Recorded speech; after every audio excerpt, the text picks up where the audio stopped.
Xavier, lui, s'est lancé un pari un peu fou, ouvrir un saloon.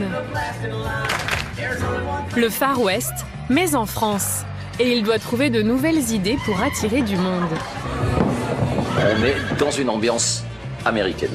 Voilà, à la française. Un peu à la Lucky Luke. Un autre enfant du pays a eu envie d'investir ici. Lui, à 45 minutes au nord de la Drôme provençale. Car dans cette région très agricole, les champs s'étendent à perte de vue et ces grandes étendues aux allures de Far West lui ont donné une idée. Xavier Clergerie travaille depuis toujours dans le milieu de la mode à Paris. Salut.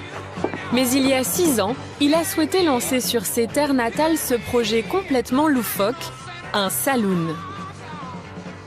On est parti dans un délire western parce qu'on est au milieu des champs et le soir, avec le coucher de soleil, on se croit dans l'Ouest américain. C'est un truc incroyable. J'y suis jamais allé dans l'Ouest américain, mais c'est l'imaginaire qui a fonctionné. Tout commence il y a 6 ans, quand il crée en collaboration avec les agriculteurs du coin une bière bio et locale. Il décide alors d'ouvrir ce saloon pour la commercialiser et lui donne un nom français, celui de ce personnage de biker, tout droit sorti de son imagination. Sorte de guinguette western créée de toutes pièces avec son équipe. Tout ça, les potences, les poteaux, les fils électriques, tout ça c'est pensé. La petite tôle ondulée, les différentes hauteurs de fronton. Et ça on l'a fait nous-mêmes, avec nos petites mains, tout ça. Voilà. Depuis son ouverture, le saloon est un succès. Mais aujourd'hui, c'est un peu spécial. Il fête son 6e anniversaire. Salut. Son équipe, et notamment Loïc, son directeur, ont prévu pas mal d'animations et espèrent bien attirer encore plus de monde que d'habitude. Ce soir, on va être entre 800 et 1000, à peu près. On a le concours de taureau mécanique à 13h. À 13h. On va enchaîner avec l'initiation Dance Country. Ouais. Il va y avoir des voitures américaines qui vont arriver aussi. À quelle heure elles arrivent, les voitures américaines là? À quelle heure vous avez prévu là? À partir de midi. À partir de midi? Ils ont notamment prévu d'exposer une quinzaine de véhicules vintage pour décorer le saloon, qui sont en train d'arriver de toute la région. Bon, celle-là, on va la pousser comme ça et on met les deux devant comme ça. Il faut mettre le hot rod ici. Ah, c'est impeccable ça. Génial, comme ça. Dans 1 heure, les premiers clients arriveront pour cette journée de fête. Ils attendent 1000 personnes. Seront-elles bien au rendez-vous? Xavier, lui aussi, a cru dur comme fer au projet de ses rêves, ce saloon en pleine campagne.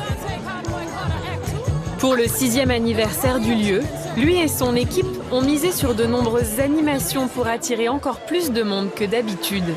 C'est parti quand tu veux et on encourage. Un concours de taureau mécanique. Ça envoie, ça envoie, ça envoie. Du lancer de hache. De la danse country, bien sûr. Des démonstrations d'équitation western. Pour admirer les cow-boys du coin. Et côté cuisine, c'est hamburger à la viande de bison. Au milieu, même au début, il joue de la mornica. Recréer ici l'ambiance du Grand Ouest américain était une idée un peu folle, mais Xavier y a toujours cru. De toute façon, quand on fait ça, il faut être à moitié jobard, ou complètement. C'est-à-dire qu'il ne faut pas se poser la question de savoir est-ce que oui ou non ça va fonctionner. Nous, on a foncé sans se poser de questions, on y croit, on le fait. Ça demande beaucoup d'énergie, mais d'un autre côté, quelle satisfaction. Et il a bien fait d'y croire. Ce jour-là, plus d'1 millier de personnes ont fait le déplacement. On est sur un gros rush. Disons que depuis 2 heures, on n'arrête pas, mais c'est très bien. Ouais. Inauguré il y a 6 ans, le saloon, ouvert même en hiver, connaît un énorme succès et apporte un nouveau souffle à cette région rurale.